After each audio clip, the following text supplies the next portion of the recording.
शीर्षक बंद दरवाजे के पीछे। बारिश की तेज बूंदें छोटे से उपनगर के घर की खिड़कियों से टकरा रही थी और पुराने फर्श की हल्की चरमराहट को दबा रही थी। क्लेयर सोफे पर घुटनों के बल बैठी थी, हाथ में चाय का मग लिए टीवी की झिलमिलाती रोशनी को देख रही थी। लेकिन टीवी वास्तव में उसके अकेलेपन को कम नहीं कर रहा था। उसका पति मार्क किराने का सामान लेने गया था और वो पहली बार हफ्तों में अकेली थी। शुरू में उसने उस हल्की आवाज को महसूस नहीं किया। पिछला दरवाजा धीरे धीरे क्लिक हुआ। उसने ठिठक कर कान लगाए। हवा के शोर में हल्की खुरचनी जैसी आवाज भी सुनाई दे रही थी। कुछ भारी खिसक रहा था रसोई के फर्श पर। दिल की धड़कन तेज हो गई। उसने मग रखा जो कारपेट पर गिरकर टिक टिक करने लगा। मार्क, उसने आवाज लगाई, लेकिन केवल तूफान ने जवाब दिया। वो धीरे धीरे रसोई की ओर बढ़ी, हाथ में चाकू पकड़कर। पिछला दरवाजा बंद था, लेकिन उसके बगल की खिड़की खुली थी।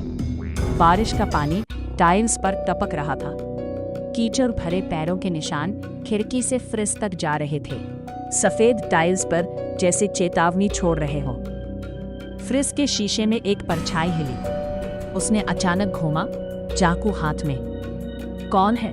उसने डांटा। कोई जवाब नहीं। लाइट फड़फड़ाई और बुझ गई। सिर्फ बिजली की चमक के बीच वो अंधेरे में रह गई। वो पीछे हटते हुए लिविंग रूम की ओर भागी और अपना फोन उठाया। कोई सिग्नल नहीं। फिर उसे आवाज सुनाई दी, धीमी पर स्पष्ट फुसफुसाहट, हॉलवे से। चिल्लाओ मत। उसका दिमाग दौड़ने लगा। समय कम था। वो क्लोजेट में दौड़ी, दरवाजा बंद किया और भीतर छुप गई। ऊपर से कदमों की आवाज आई, धीमे और सोच समझकर, जैसे कोई खोज रहा हो और डर का मजा ले रहा हो। मिनट या घंटे गुजर गए, फिर चुप्पी छा गई। उसने धीरे से बाहर झांका। घर खाली था। कोई पैरों के निशान नहीं, कोई तोड़फोड़ का संकेत नहीं। तूफान भी गुजर चुका था।